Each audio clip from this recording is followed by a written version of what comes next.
you turned a robbery into a murder. And on that day, when you stood there and fired that weapon, you didn't just end one life.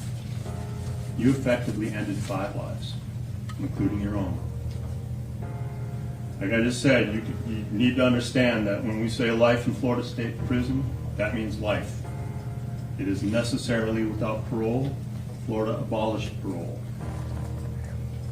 You know, as the song says, you can check out anytime you like, but you can never leave.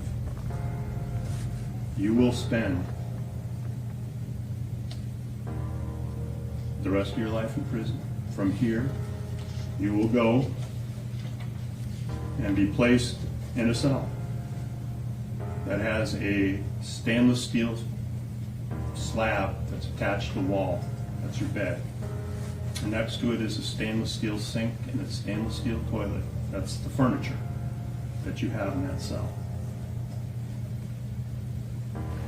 You'll spend every hour and every day and every week and every year of your life in that cell. And one day, they'll come and open up that cell in the morning and you'll have passed on. And only on that day will you have served your sentence. A jury of your peers having found you guilty of murder in the first degree with a firearm and having discharged that firearm and having that firearm discharge result in the death of Chase Onfroy, this court will sentence you to life in Florida State Prison.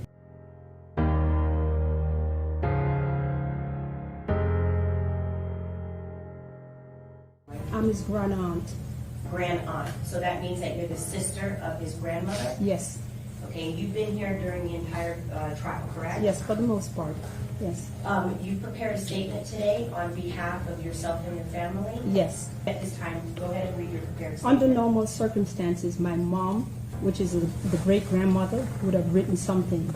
But unfortunately, she had a stroke right after, and so she could not. So I wrote it in preparation for that. I'm sorry to hear that.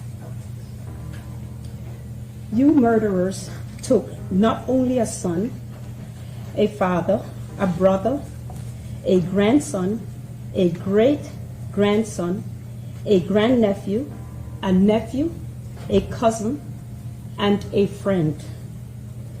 Jase was loved by his family and friends all over this world. And you guys murdered him and left a gaping hole in each person's heart. Each time I attended court and I looked over at you, especially you, Michael Boatwright, I saw you smirking and you showed no remorse. As a matter of fact, when my eyes wandered across the room to all of you guys' faces, you guys showed no empathy to the family you destroyed with your evil, callous deeds. We, the family, ask, why? Why kill him? I prayed every time I see your faces or think about you. I prayed that each one of you would be given the death penalty for what you have done. I heard the death penalty is off the table. However, whatever time you've given and whichever hole you are sent, I hope it is hell and you rot there. And I would like to thank the court for actually giving us some type of justice. Thank you very much. What are some of the biggest misconceptions that you believe people have when it comes to you? That I'm an imbecile. They think I'm an imbecile. But I'm actually probably one of the most innovative young people I know of my generation. Do you feel like when you're judged based on something you've done in your past, it's almost impossible to outlive it? I'm not living to ideally impress anyone.